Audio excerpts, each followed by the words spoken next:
if woman sees me as woman, yes. If woman sees me as non-binary, yes. If woman sees me as man, no. If man sees me as man, yes. If man sees me as non-binary, fine. If man sees me as woman, no. If non-binary see me at all, yes. Yeah. 誰ウイスキーあ、誰めよくでながら楽ましてくれて。おー、ノー、それに、あのレベル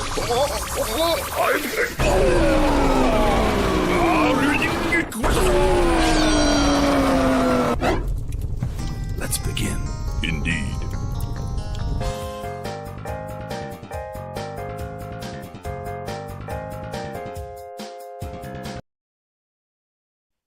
Hello, everyone, and welcome to Honey Badger Radio. My name is Brian Martinez, and this is the Fireside Chat, where I try to bring on interesting guests to discuss, their work or what it is that they have an interest in and how it might relate to our own goals. And today I'm joined by Ryan, who runs, I guess you run it, right? The website Woke Father. Yep, correct. .com. If you guys haven't seen it, I've seen a lot of Woke Father links or websites or pages, I guess, on Twitter, even though I've been banned from Twitter. And I currently borrow Allison's Twitter to reach out to potential guests and such. So, welcome to the show, Ryan. Thanks for coming on. Yeah, thank you. It's great to be here. I'm glad you invited me. Yeah, I like the work that you guys have been doing, overall, and it's really good to see, and I'm seeing this more and more. Tell me if you've observed the same sort of trend, but I'm seeing more and more people, whether they're making videos or writing blogs or creating websites or articles or whatever, that have been sort of trying to direct the conversation or shed light on the angle that is what men are dealing with and men's issues and issues of fatherhood and family and so on. Have you noticed that is there's a bit of a shift going on in that regard? It's hard to say if I've noticed other sites or others. What I have noticed, and what actually made us launch the site and initiated my idea to launch the site, was anytime I searched online for men's issues, weirdly enough, if you do a search for domestic violence against men or just similar issues, it comes up with the top 10 are female related issues. Or websites covering domestic violence against women. So it's really hard to find information. Number one, hard to find information that's focused on men's issues. And then the other problem is that a lot of the sites, not a lot of them, but you come across sites that when they do cover men's issues, they cover them from a extremely conservative, extreme end of the spectrum, and they don't really. It's hard to find that balance in the middle. And there's not many in the middle that cover men's issues, unfortunately. Yeah. There is a lot of the content that appears to be the closest thing to sympathetic to men's issues is, as you said, it tends to have a very socially conservative viewpoint. And that rubs people the wrong way, and I understand that. It's funny because I bring on lots of guests and I try to reach out to both sides of the aisle to see who would be willing to talk to me about whether or not these problems that our society faces, which is a product of how we treat men in our society and these male issues in general, how we can talk about it. And it seems like I am far and away more likely to get conservative people on to talk to me about this stuff. And, it's not meant as a condemnation of the left or whatever, but, they generally don't have an interest in that, this is another thing I've seen is that they tend to be very suspicious of me. They think that I am going to start, talking about fire and brimstone and, and all that. And so they just avoid it altogether, or they accuse me of, something that isn't true. about who I am. So your basically goal is then to bring a kind of moderate voice to the discussion around men's. Is that a fair way to put it? Very much so. And I've been in that situation you just described where you might get accused of. So if I'm talking to a liberal, a far left liberal, they Hmm. will accuse me of being conservative or far right or whatever else they call people who cover men's issues, whatever liberals call people who cover men's issues. If I'm talking to someone who's very conservative, very religious, believes in, and they go down the Uh, road of men need to be the protectors and yeah, yeah. sacrifice their lives to protect their women, they'll see me as being a liberal. They'll be like, Yes. you're weird. You don't think we should protect women? And it's like, no, on both sides, the answer is no. I don't believe what you accuse the other side of. We're looking at a position where you take a person as a human being, regardless of whether male or female, and assume nothing about them from the moment you analyze their situation, whether they're in Hmm. a situation of domestic violence, whether they're getting attacked by someone on the street. You don't react differently if they're male or female. If from my perspective, from the egalitarian's perspective, if a person on the side of the street is getting attacked by another person, you should respond the same exact way. You should protect them. You should stop the person who's attacking. You should condemn equally the person who's doing the attacking. And what we see in society is, depending if you're left or right, people respond differently to a scenario like someone getting attacked on the street based on whether the person being attacked is female, whether the person doing attacking is female. There's this strange social programming that makes us react differently to things like violence, to things like sexual assault, whether the victim is male or female. And that's kind of like when you say a moderate viewpoint, I think it's more like we're probably very extreme because we're saying, let's remove all of that gender, stereotyping programming, and let's start over. Let's treat everyone equally and fairly regardless. Yeah, yeah, I would agree. It is extreme. We try to do the same thing. We try to think of it like we want to be gender neutral, but not in the kind of, gender abolitionist far left way of Right. doing things, but Agreed. rather to say, we just take people as individuals and treat them according to how they behave, and that's it, right? Like that Yeah. has nothing to do with gender. It's about behavior. Um, so then what? Okay, but why do you call the website Woke Father? Is this like is you know what I'm saying? Because it's I think it does get like a bit of people's hackles up when they see Oh that. yeah. Oh yeah. So why did you come up with that for the name of the website? I'm glad you asked. I um suspected you may ask that question, and the answer is it's almost trolling. To be honest with you, I intentionally am trolling people because um, I want, number one, people on the left who are looking for woke articles will Yeah. actually arrive on the site. I get a lot of bounces, I got to tell you, because I know people arrive on our site looking for an article that we've written, and they're thinking, oh, it's woke father. It must be, on the left. It must cover from our angle. And well, they'll maybe read the first paragraph and realize, oh wow, this isn't what I expected. This isn't what I want to read. It's Yeah. not that This is woke. problematic. We're not today's woke. And on the right side of the aisle, we've had people not even want to come to the site because they see The that name. it's called woke. And the reason I picked woke father is because when I first had the idea of launching this, it was I realized today, I would say maybe in the 80s or 90s, when you said someone, well, the term didn't exist, but someone who would have been woke back then was Hmm. very much stood for women's rights. Back then in the 80s or so, when I was in high school, woke and being for women's rights meant you wanted women to have equal opportunities in business, in the business world, and there were real issues that they were kind of working toward, and you believed in that.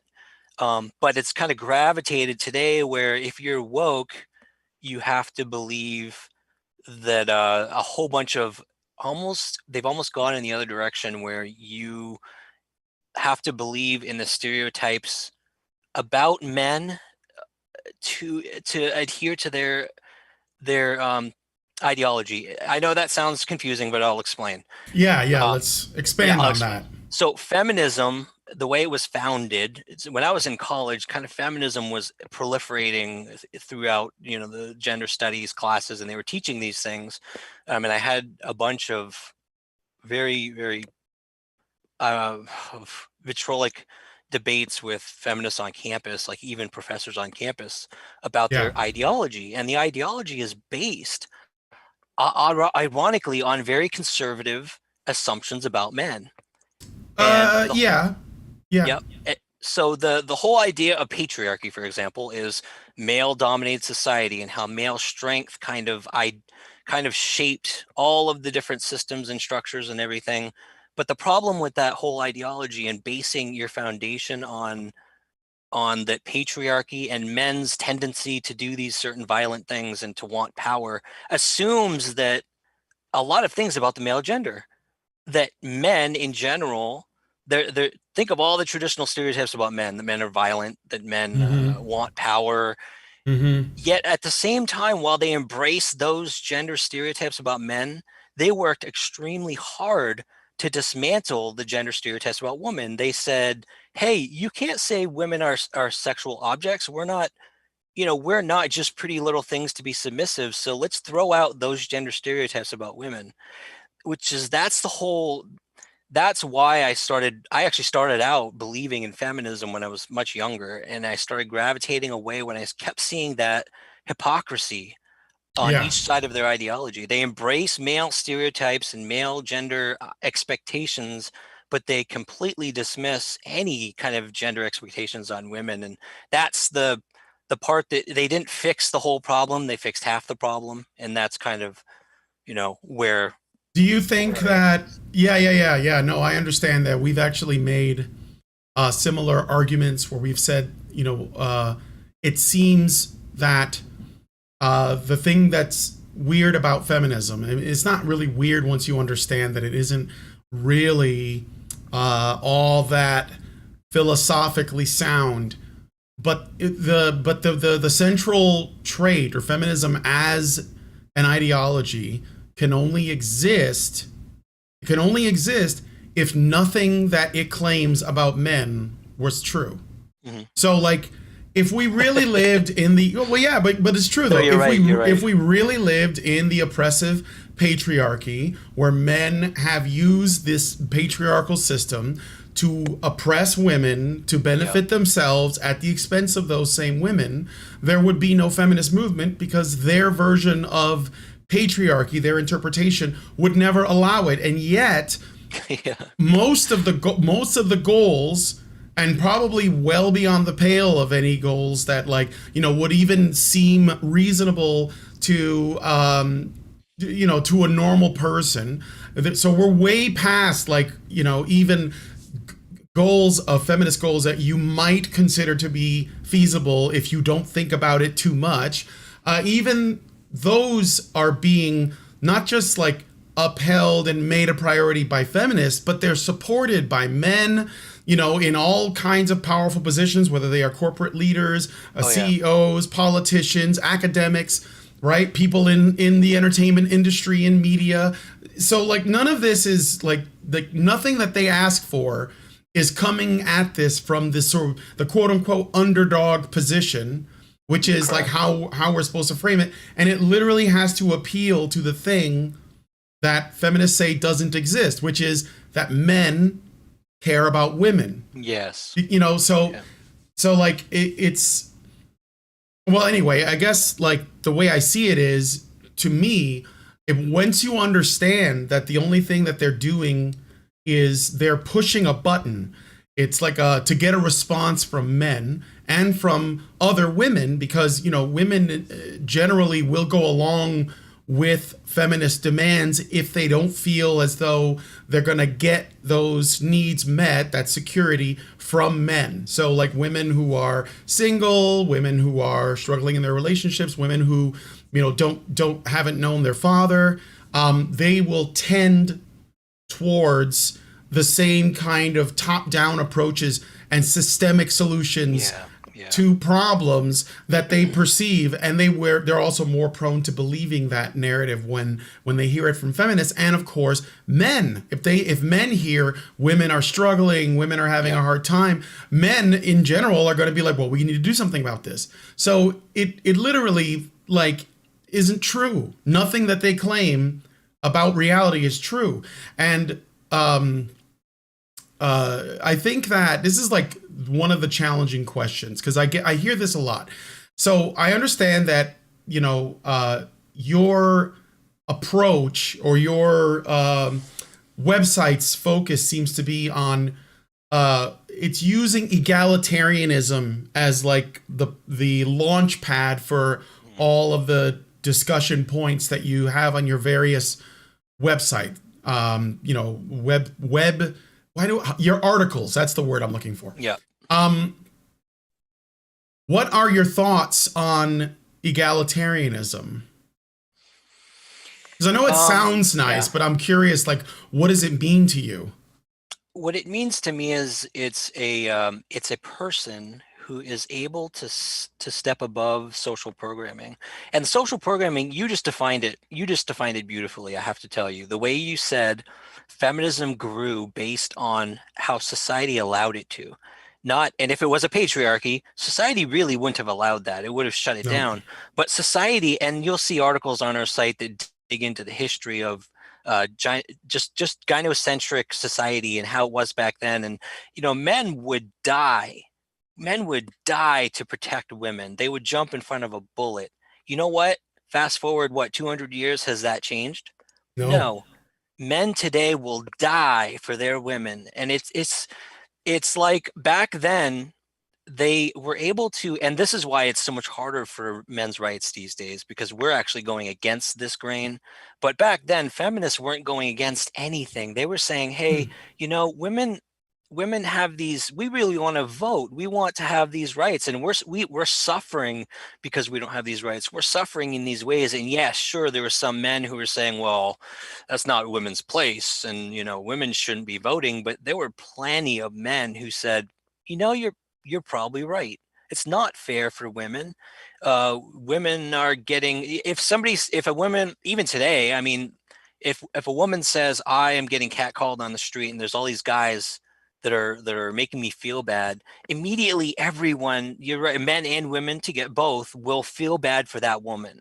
And we'll try to create laws that protect women. It's no different than it ever has been. We're always trying to protect women, even if it requires at the expense of the health or lives of men, because men have always been expendable and disposable, considered less valuable.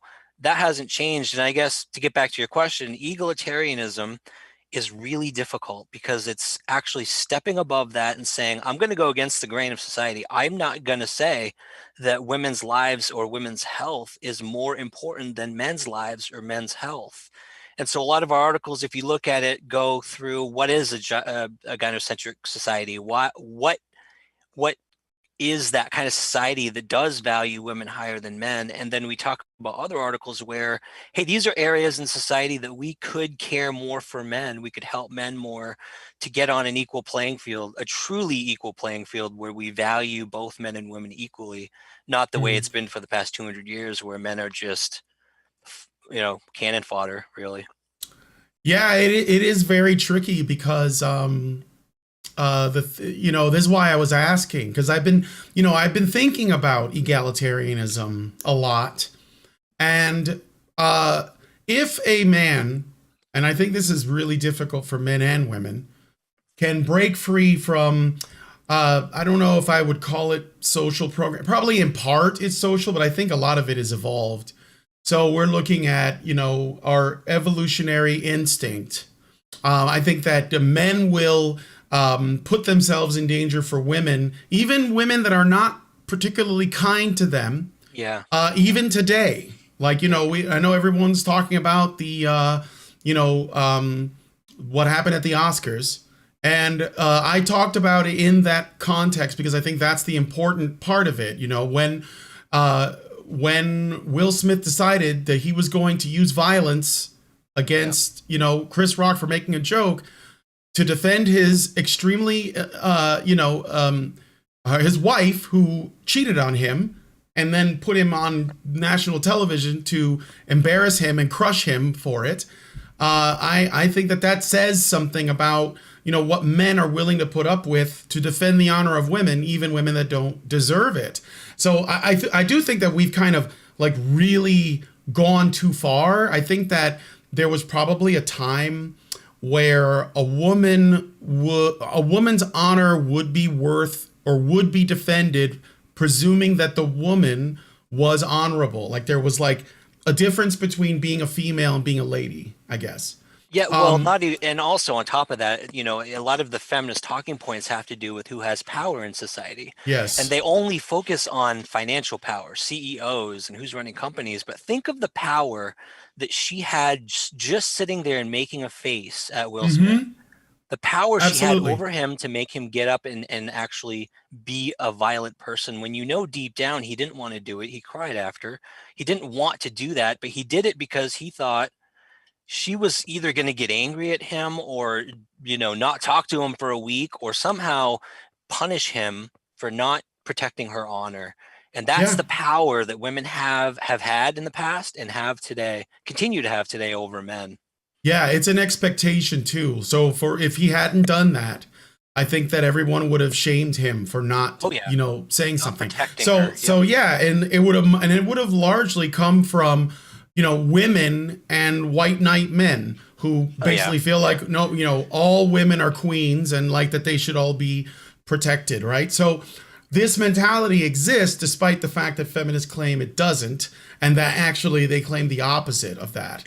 And so I think about egalitarianism, and I guess one of the things that I'm wondering about is that if there is someone, and I know that there are people who can basically shake themselves out of those, like that gut instinct to respond, in these ways that ultimately put men at risk, either because they could become victims of violence, for saying mean words, or because when they act on their impulse and they perform violence, they might meet, consequences, which is also another form of violence, whether it's physical, like if he tried to do that to Mike Tyson, or if it was financial, like maybe he won't get work anymore.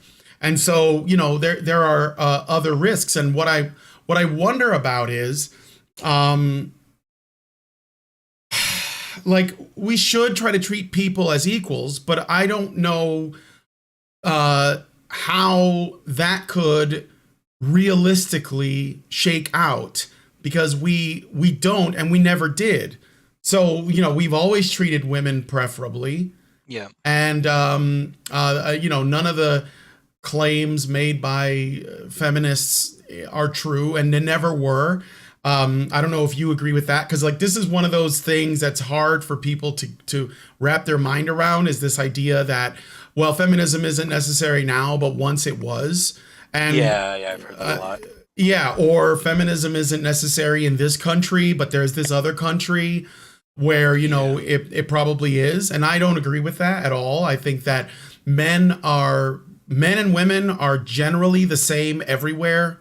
And the only thing that might be a little bit different are cultural things.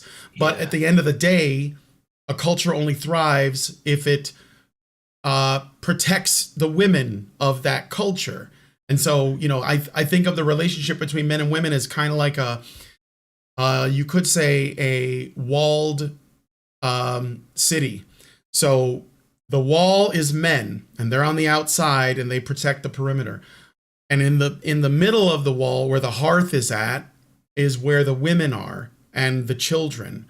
And so a society in general, regardless of whether you're looking at Africa or the Middle East or Asia or the West, it's all going to be arranged in the same way. The only thing that'll change is how high the priority is on, like how much sacrifice is needed on the part of men and women.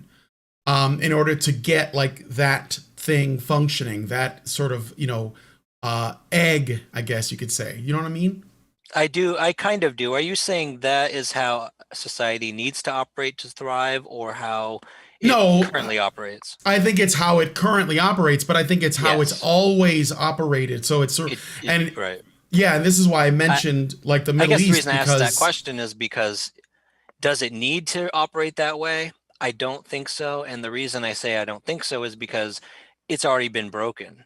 So feminism has already broken that circle, but only half broken it. And so we're now in yeah, this lopsided situation, and it yeah. really needs to be fixed. No, I think I egals, agree. yeah, I yeah, agree. Yeah, but here's the thing, actually, now that I think about it, the reason why I think that happened was because while the men were all on the perimeter protecting from external threats, right?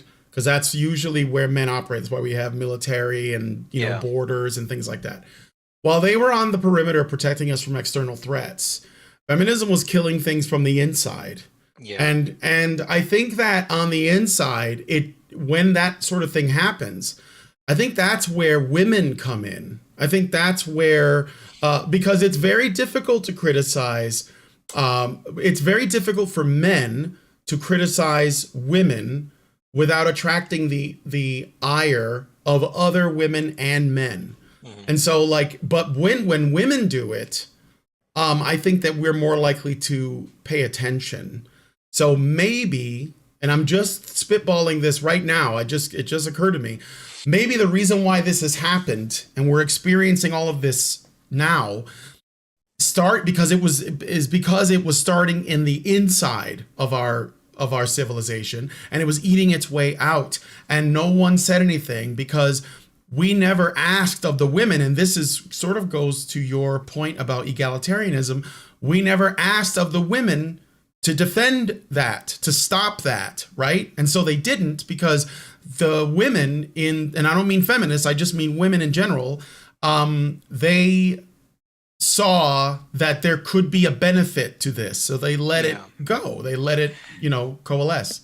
Yeah, it's difficult because there is a separation between feminist ideology and how they transform society. They being the groups who did this through laws and through activism, and women in general. I think women in general are like men in general, where you see these changes. A lot of them spoke out against it. A lot of them were against women voting from the beginning, I and remember that. yeah. So I mean, it's not. I think the problem is from the beginning is gender issues from long ago. Men just considered them, I mean, they were originally literally called women's issues at the beginning. Mm-hmm. That's what they Mm-hmm. used to be called. It was like it was a women's thing. Women go off and talk about this stuff. Men are going to go do important stuff, go run business and all that kind of stuff. And it was a minor issue, but I think what the problem was, the discussions the women were having in these women's issues groups or activism, they were doing the right thing. They were questioning. Um, I'm not. I should be careful. Not the right thing. They were doing. They were trying to do the right thing by questioning the social expectations of women. What they were doing wrong was they weren't including men in the conversation from the very beginning. Men were never in there saying, "Yeah, you're right. We shouldn't expect these things from women." But we also shouldn't expect these other things from men. So you get in this over the years, they've developed this, let's get rid of this expectation for women and this expectation for women. And so now women are kind of like, they're more free to choose, to pick and choose what they want to do with their lives and how they want to behave. And they can be strong, they can be submissive, they can really do whatever they want with their lives and no one's going to judge them. And men just weren't part of the gender equality conversations. So they're still under the thumb of all of these expectations that women didn't care about. They didn't want to fix those. Who cares No. about the men? I mean, they're doing everything that men were doing back then and are doing today under those gender expectations, those traditional expectations and the expectations today. They help women, they protect Mm-hmm. women. So why would they even consider changing it? Because they didn't hear from the men how it actually hurts men. They don't realize that. Right. So yeah. Yeah. Yeah. So, yeah, well, I don't think that they ever intended on including men. And there's, Janice Fiamengo has done a series of great videos on protofeminism and, where all these theories come from. And There's even like examples of this going to other countries, like, the fall of the Tsar of Russia. So like their aristocracy, whatever you want to call it, can be traced back to a women's movement. The rise of Hitler can be linked to a feminist movement. It's crazy, right? But you guys should look into the sexual revolution in Russia during the time of Tsar Nicholas, and you'll find some pretty interesting things about that. But I don't think that men were ever meant to be a part of that conversation because this kind of mentality, even before we called it feminism, because this is an old way of thinking that probably didn't even have a name. Essentially just sees the relationship between men and women as one of a power struggle, and that men dominate in the power struggle for most of history, right? So that means that if you see the relationship in that way, where it's not complementary, where it's not, two different genders taking making the most of their advantages to be the most productive and ensure the survival of their species.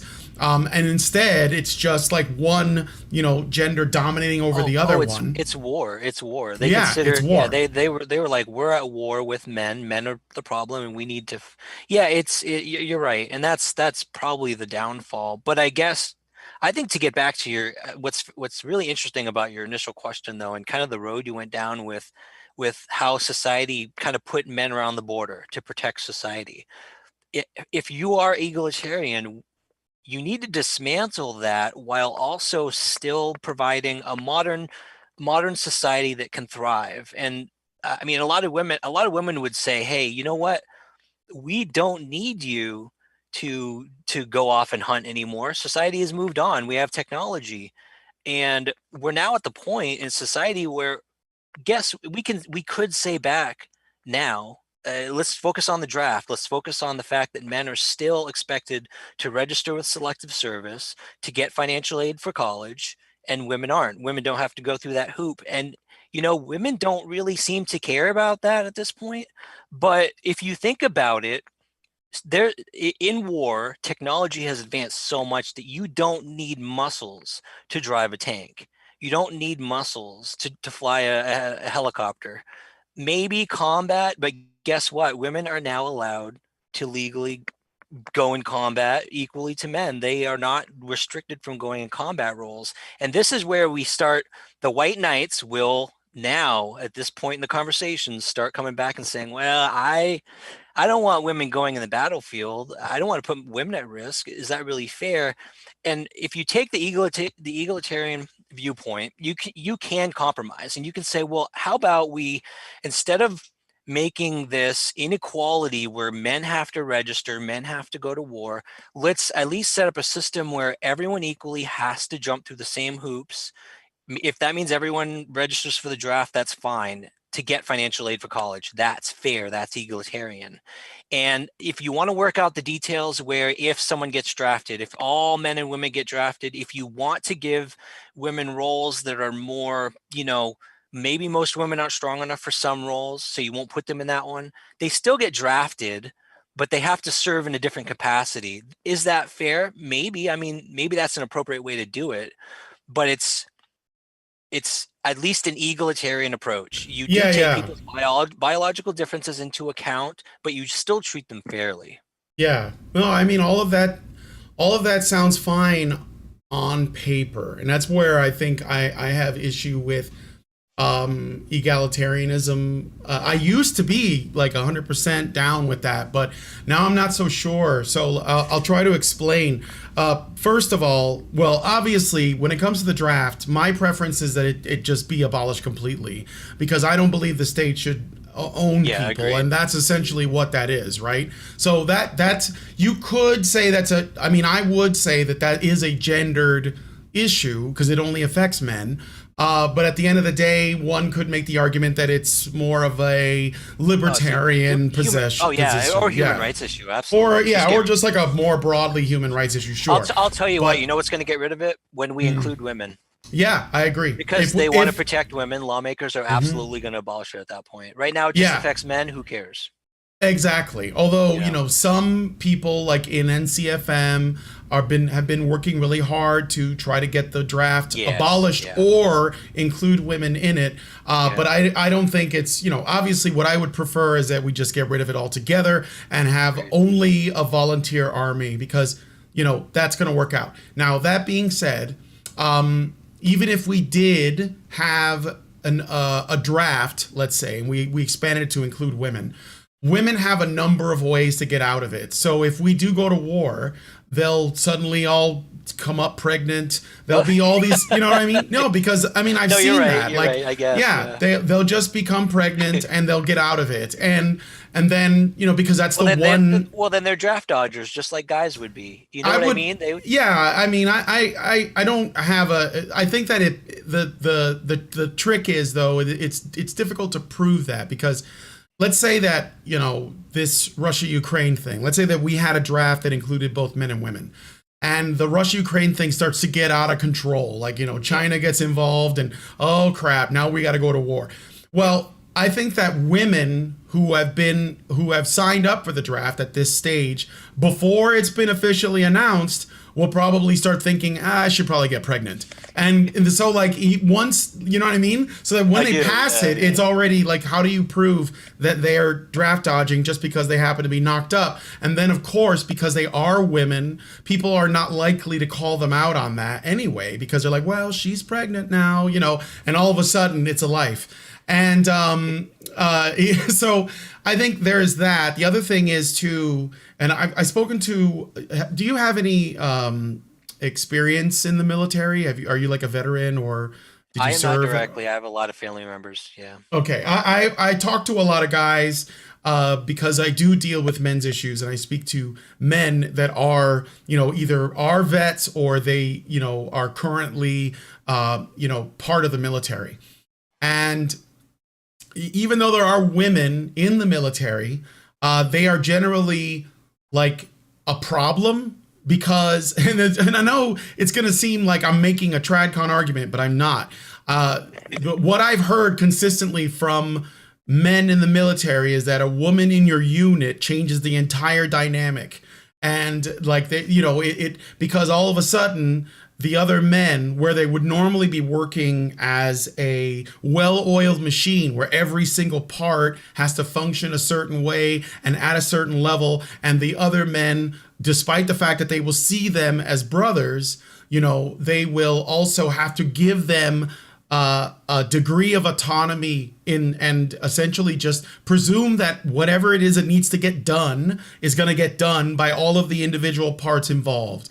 But when there's a woman there, the issue is that even if that woman is putting in the effort to be a part of that same unit, the other men change their behavior because she's there. And this goes back to that instinct that most men have, because most people are, they're, for lack of a better term, blue-pilled on all this. And so they're going to put that woman's safety at a higher priority than not only the other men in the unit, but even themselves. And so it can create issues. Now, I think there are other ways that women could be productive members of the military. They don't necessarily have to be boots on the ground, troops that are like in the foxholes or whatever on the front line, but they could work in other ways. They could be involved with, nursing. They could be involved with communications, whatever. But then if we do that, which again, I'm not against it, is it really the same in terms of the amount of risk that's being put in? Because, you know what I mean? So it's like, how do we get closer to egalitarianism when we are literally like trying to operate within a human nature that gynocentric. Yeah, absolutely. Yeah. I think you're further down the correct road than 90% of society. You know what I mean? Most of society will either say that the genders are equal, and we should just do the same thing with everyone, regardless of whether they're male or female, which, I mean, we're seeing how that isn't working. We're seeing how people are up in arms because, and I'm completely, I am pro LGBTQ community. I I support their equal rights and they should be allowed to do whatever they want. But you can see how society is freaking out because one trans woman ended up beating a bunch of other women on a swimming team. And, Yeah. it's because the far left wants to ignore biology. The far right wants to base everything on biology and gender. And I think if we went down the road you're going down, we could say, let's treat everyone like a human being. But we can't ignore biology. We can't ignore the fact that a woman can't maybe a specific woman can't do the same number of pull-ups or handle the same amount of lifting as a typical man. So you treat everyone equally. They would all have to, you make sure everyone has to support the same responsibilities. And the responsibility in this case is protecting the country in some way. So we're going to say, okay, our first decision is we're going to include everyone, men, women, we don't care. Everyone has to go into the military. And then people can sit down and have this conversation. Are we going to segregate women and men based on scientific biological reasons? That's fair. I mean, that's fair to say this would be a better job for women, but we have to be really careful not to go down the gynocentric road where we're only doing it because we want to protect their lives or health because we consider their life or their health more valuable. There's that fine line that I think it takes someone like you who has had their eyes open and they understand that, they're not brainwashed anymore to think in that way. As opposed to, guys, men or women who are just still programmed to protect women. And I think it takes people like you, me, maybe a bunch of our listeners to go in a room, military leaders who are of the same mindset and say, let's figure this out. Let's see how we can make sure everyone has the same responsibilities, but take biology into account. I think that's the fairest way to do it. Yeah, I mean, I like to operate from what I know to be true. And then, because I think if you want to solve any problem, you have to be able to accurately assess what the problem is. It's got to be the first step, right? So I'm not really on board with the social constructivist view with it, which a lot of people on the left believe, because they believe that since all things are socially constructed, then all things can be remade. And I think that to a degree, we can influence behavior or get away from bad habits or falling into like negative patterns by altering our perceptions. But I don't think you can really get rid of things that are really fundamental. So when it comes to, like I said, when it comes to the way things are now, I think the issue is more that we have over protected women, and we have done nothing for men. And so, like, I wouldn't say that it has to be 50-50 down the line, because I don't think men and women are the same.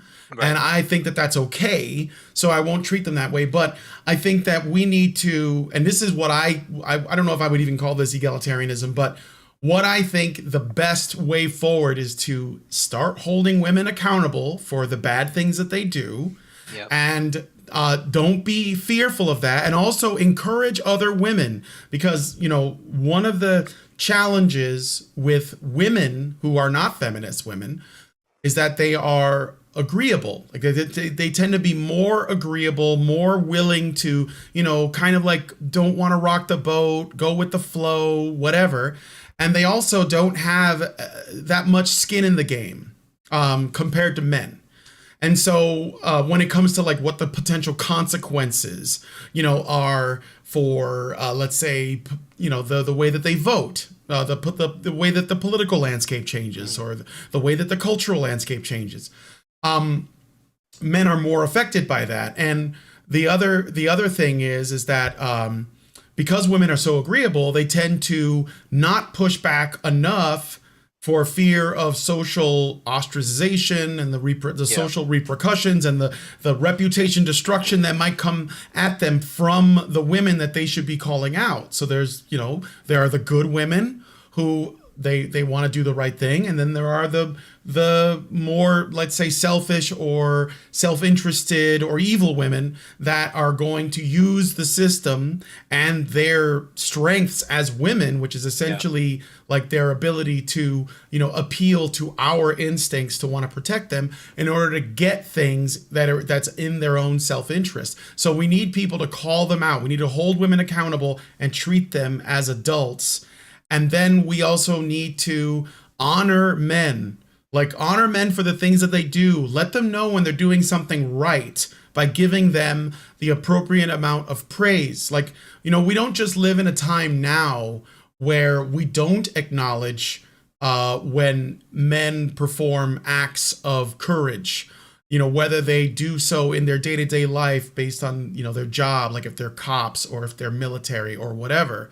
But we don't even honor them for the small things, like keeping society running. Like, the reason why you just said, we live in a high-tech society now, we have all these comforts, but it's all because men built it. And I agree with you. It's gone beyond that. It's not only honoring them, but it's gone to the point where they take the characteristics that require of men who do those things you just described. The characteristics, they're calling those characteristics jumping into action first, being violent if required. All of those things are toxic if a man does it now all of a sudden. Yeah. But what's ironic about that is if you take those same exact, describe that quick to violence, confident, stoic, not showing emotion, you take those exact characteristics, you put them in a female character in a violent movie, and what do they call her? They call her empowered and a strong woman, and they celebrate it. So we need to stop, this making it negative if a man is doing something and positive if a woman is doing it. Why are we taking the same things and analyzing them differently if they are encapsulated in a man or a woman? That's half the problem right there too. I agree. Honor would be great. I mean, that would be great, but we're not even halfway there yet, No, I'd like I know. Not have men be called toxic for one thing, and then we can get to the honor after that. Yeah, I agree with that. I think that is a narrative put out by feminists. It's not like masculinity is not inherently violent or destructive. No. I think that men that are feminized are the ones that are most likely to be violent. And I mean, I have there's chemical reasons for this. We could talk about estrogen, but there's also a lot of it has to do with our upbringings and the absence of fathers in the homes, which leads to a disconnect from your family, which then by extension leads to a disconnect from your community. Yeah. And so we have research on this. We have research on the site. There's one article written by Christian that is it's amazing. It goes into detail about the effects of lack of fatherhood. And one of the doctors he quoted, it was a psychologist, I think, and it was amazing to read because she said the type of play that fathers do, the rambunctious kind of tossing a kid up in the air, just wrestling with them, it actually teaches them emotional management, like how to modulate their emotions better. And so you're right. I think that boys who don't get that kind of fatherhood emotional training, they're probably more likely not to be able to control when they want to be violent, and they may be more violent. And it's the opposite of what feminists are saying. Yeah. That men are causing violence, and it's actually the opposite. The evidence shows that a father actually helps kids maintain their emotions, control their emotions, and not have those blow-ups as much. Yeah, because that's what testosterone does. So the thing and this is a common misconception, men are not so much competitive in the way that feminists define it, which is simply to win and dominate and feel like they conquered everyone. That's not masculine. What it is it's masculinity expresses itself as cooperative, which it's the opposite, but there is a good explanation as to why men enjoy competition. So I tried to explain this a couple times. Obviously, feminists have created a narrative around masculinity But that is the reason why, you know, people think it's toxic. They think they're violent. That's the normal state of things, etc. But the truth is that when you look at everything that our civilization built, and I would say that women were a part of that insofar as they raised the men who later on went on to do this. It is all a product of cooperative, pro-social male behavior.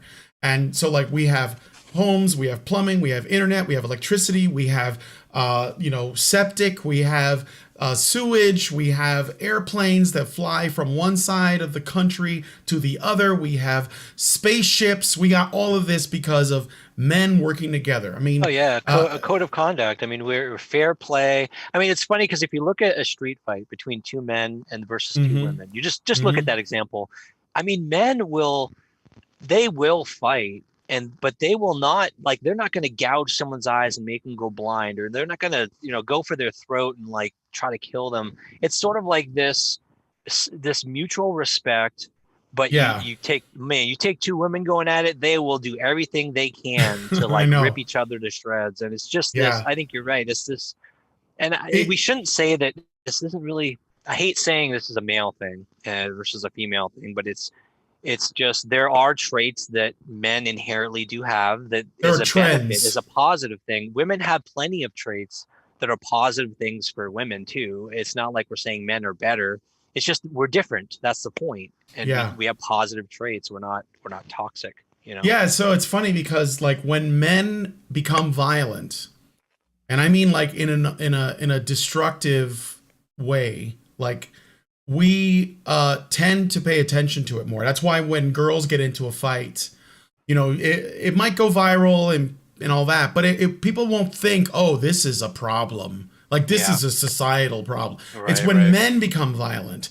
And when I don't mean like you mentioned, you know, two guys get in a fight, usually it's almost like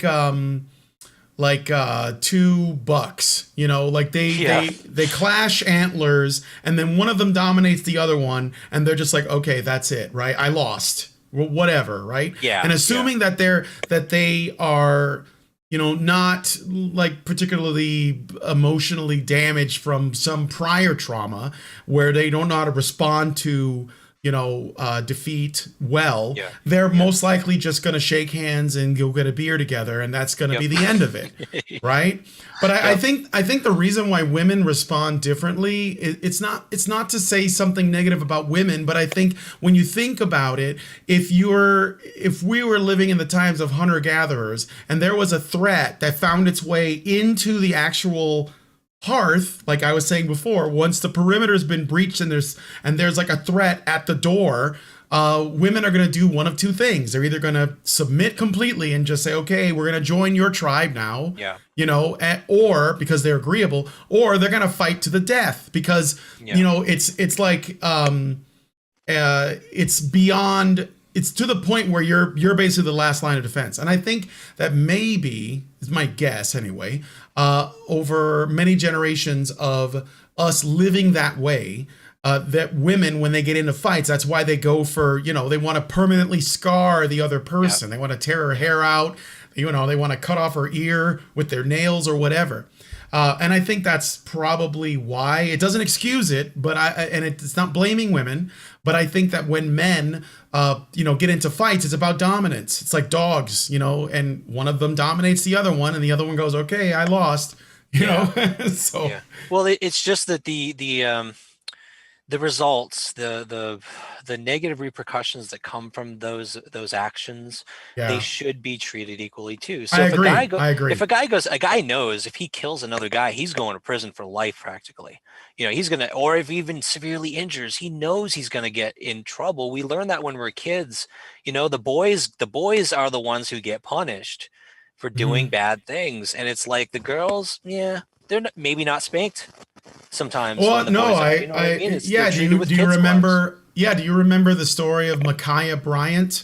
Now, of course, it was made into a race thing, but I think that the racial component is a distraction from the gender component, because men of all colors they have more alike because they're men than because of their different. That's true, very true. Their different races, and I think the same is true of women. But with the Micaiah Bryant thing, in case you don't know, it was a teenage girl, a big girl though, you know, and she had a knife and she was attacking another girl. So they had some kind of beef or whatever, and this girl was threatening another girl with a knife, and the police were called, and they showed up, and they had no choice because Micaiah Bryant was going to stab her, this other girl, and the police shot her, and she died. And of course, there was all this stuff in the media where they were trying to like figure out how can we spin this for our own agenda, and of course, like I said, the race thing came up, but beyond that, there was another statement that someone made, some pundit said on a news show where they said that two girls, have any of you ladies ever been in a fight before, or something like that, essentially saying that because it's two women in a fight, there's nothing to worry about. There, it's less severe. Like it's being minimalized, and this is in general what a lot of not just white knight types like men, but feminists do this too, where they basically female violence is either non-existent or it's a non-issue, even if it's someone with a knife like coming at someone with the intention of killing them. You can easily neutralize a advantage of strength with a knife, a gun, or a pan, or a broom, or any other kind of weapon. I mean, it's that whole argument about strength not allowing someone to be violent domestically is just ridiculous. Yeah, it's just not true. That's one of the biggest areas we need to change is the judicial system, and how criminals are treated differently based on genders. That's a huge social issue. And one thing you just touched on, though, if you don't mind me kind of going off in a different tangent, that's okay. The racial thing is really important, I think, because I think that one of the biggest problems with feminism today, and actually a lot of issues that come up in just everywhere on women's issues, it honestly feels like you probably heard a lot on Twitter whenever they talk about minority issues, they'll often throw in, I saw Elizabeth Warren do this the other day, it drove me crazy, women and minorities. Now think about that statement, women and minorities. What is that doing? That is saying this issue affects minorities, but you know what? Let's also throw in white women in there, because white women don't want to be left out of this group of people who are oppressed. But let's actually think about that. If you think about all the socioeconomic factors that determine a disenfranchised group, sociologists do this all the time. They take the person's buying power, who's doing all the purchasing across all the different markets, who's got the better health. All of these things mark who is more disenfranchised as a group. White women across all of those measures always come out on top. They are the biggest consumer spenders. They control the most of the wealth in society, at least in the US. And so to use that term, women and minorities, to me, it does a disadvantage to minorities. It takes away resources that would help minorities and issues that affect, if you, at the bottom of the list consistently is Black men.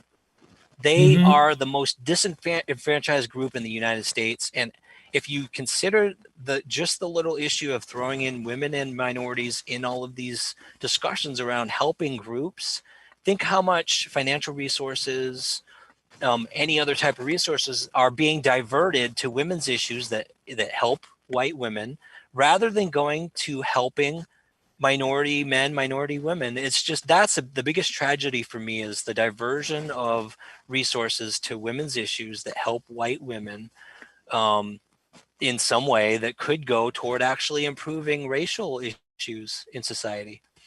Yeah, I see your point. I think that talking about it from that perspective is kind of starting the story in the middle, because I think that what happened in the Black population, and we're seeing this also in other populations, including white populations, is it really begins with the destruction of the family. And the reason why I believe Black men are at the bottom, and I believe that that's right, I believe that's true, but it's a product of it's a product of the destruction of the family, and specifically the black family. I mean, like, you know, blacks in America were doing better, not like as families, in terms of their cohesion, in terms of how low the criminality was, in terms of financially and economically and their ability to own property, etc. They were doing better in all those metrics during the time of Jim Crow, which is supposed to be, you know, like the most nightmarish time in history, well, after slavery. And even during slavery, not that, you know, like there were more families together, is what I'm saying. Family oriented. Than today. And so, like, I have to ask myself, like, how did we get there? Because while it's true that black men are the most disenfranchised, black women are the most educated of any demographic in the United States. So they're earning probably the second most. Still in that white women are still on top as far as that goes. Well, I think women in general are doing a lot better in terms of education, but last time I read it was black women, even though they're a smaller percentage, a higher proportion of them are getting degrees in college compared to every other demographic. Oh yeah.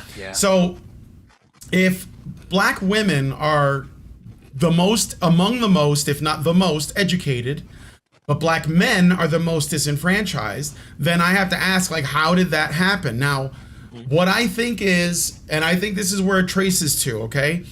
So we had the civil rights movement, and then after that, there was the Great Society, I think it was. I forget what it's called, but the welfare state, okay?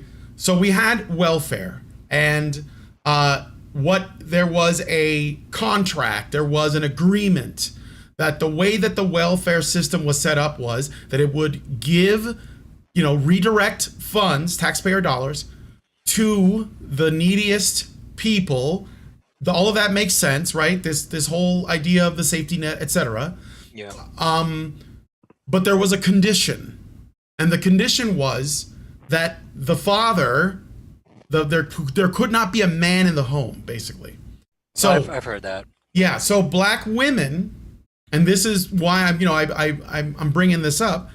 Black women at that time accepted those terms, and so they wanted, because I mean it makes sense. So this isn't like a condemnation, because I mean women in general will do this too. It makes sense that a woman, especially if she's got children or she's planning on having children, wants to have some financial security. Basically the idea being that, hey, look, I need to feed these kids, I need to house these kids, I can't do it if it's just me alone, right? I need help. And so the state says, well, we'll help you, and you know, all you got to do is make sure there's no other man around. It's like having a pimp, you know. And so they so they say, well, that sounds good, and they agree. But there's no consideration of what the long-term consequences of that is going to be, because you're if there's no father in the home, and you've talked about this because you have an article on it, what will all the effects of that be? And now that we've been doing this for what, 3 or 4 generations? Yeah. And it's only gotten worse. The black community is now, I think they're like at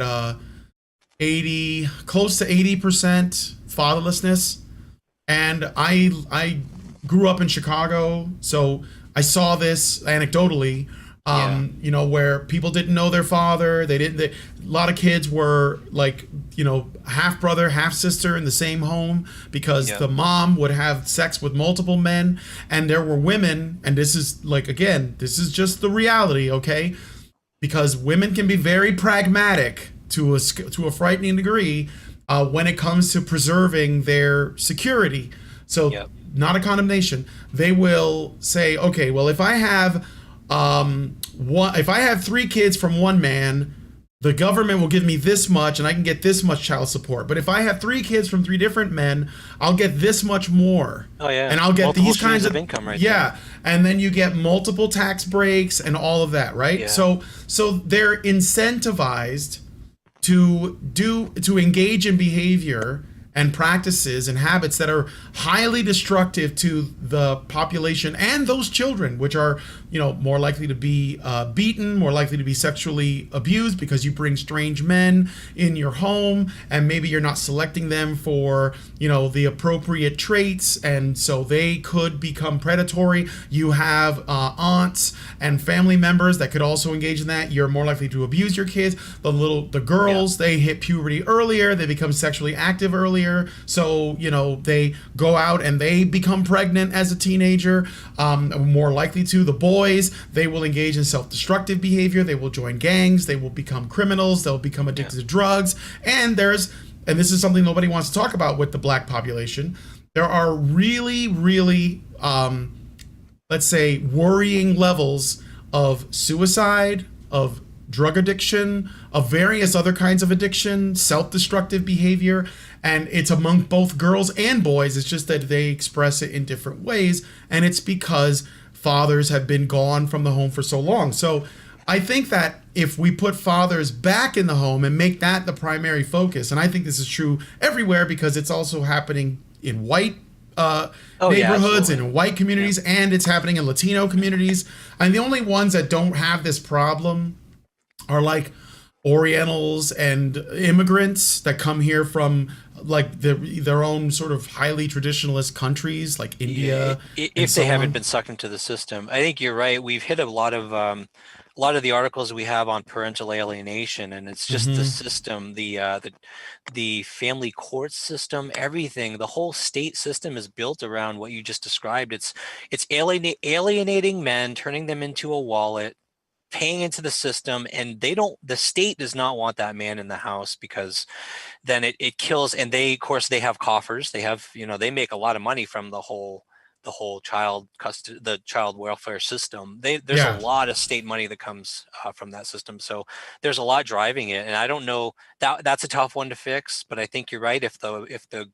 If everyone recognized the science behind that proves that it's better for families to have a father in the house, or at least raising the kids as well, I think everyone would be aligned and working toward that same goal. But it's yeah. You need to sell them everything. Sell them on the advantages, right? Yeah, everything we talked about before, we have to accomplish that first. We have to actually get people to respect men again before we can even talk about, let's get them back into the homes. It's just the way society is right now. Yeah, so that is a big issue. So I guess I get why Elizabeth Warren and so many other progressives and politicians and such say the phrase minorities and women, because they are trying to include women in that ranking, even though women are actually a majority. They're not a minority. Yeah. No, what's the point? They're not a minority. There are more women than men. But the reason for this is, because they know that by pandering to women, it gets them votes. So what women have to do, and I guess a lot of this for me, there is a lot of onus on women, that they have to understand that they have power. Even if it isn't like some kind of ability to pass a law or, run for office or own a business. Like, as women, everything that men do, they do for women, assuming they're heterosexual. And even homosexual men tend to prioritize women's safety, so it's not even like out of some self-interest. Oh, no, it's ingrained. Yeah, it's ingrained. And I think, first of all, the onus needs to be on women. We need to ask of women to be a part of the solution, because whatever women start to say, like if they start to say, we need to do things for men, we need to be an active part of this, we need to bring fathers back, other women will follow suit if they see that the social trend is changing, and men will be like, oh, well, I got to support that. Yep. So, I feel like they need to lead the way in that regard. That is one of the biggest reasons I've always been a huge fan of the honey badgers, of course, the women who speak out on social media. I mean, I follow every one of them, and I just thank God that they're even speaking out today. Just they're the beginning of it, and I hope the trend continues. I agree. We're having a hard time keeping the channel up and running still, just because with all the financial problems and all that. But we are going to run this train into the ground. So we're going to keep talking about this stuff until we can't do it anymore, like either physically or whatever. So, but okay, so we've been going for a little over an hour. I should wrap this up, but are there any like articles on your website that you think are, you know, you're the most proud of, whether you wrote them or someone else did, that people should go check out? There's one that probably gets the most traffic, the most responses on social media that I've seen, and just people writing to me, and it's how women have actually always been privileged in society. I can't remember the title, but if you search the site for female privilege or how women have been privileged, it'll come up. It might be one of the editorial favorites. Yeah, and we've just hired. Right, I'm excited is about. It benevolent sexism? How feminists explain away female privilege? Or no, there's actually a female privilege debunking patriarchy theory. There you go. That's the one. That's the one. Okay, I'm going to share this with you guys so you can see. Yeah, so go ahead and check that out. What kind of response have you gotten on your website? Like, do you guys allow comments and stuff, right? Oh no, I don't. Oh, okay. No, it would be a full-time job debating feminists on my site, and I just don't have time for that. If they want to respond, they can respond on social media. I am more than happy to debate them on social media. Okay, all right. So yeah, so you do you get a lot of hate on Twitter? What's funny is I don't. It's really interesting. Then again, I don't like to. If someone is a rabid feminist and they just do ad hominem attacks against you and they don't debate the issue, I will block them. I just don't deal with people like that. But if they are polite and they actually debate the issue, I love it, and I have before, gone back and forth with them. That article in particular, the reason I mentioned is because I've had so many responses from women saying, oh my God, I've never thought of it that way. Like, I've never thought of all of these things as actual privileges that women do have. And just being able to change even one mind, especially a woman, to say that to me, that's the biggest thing I could ask for, honestly. Yeah. All right. Well, like I said, I appreciate you coming on, Ryan, and I hope that you guys that are watching will go check out the website Woke Father, and you could follow him on Twitter at Ryan Woke Father. It's actually on the screen, and it's also in the description.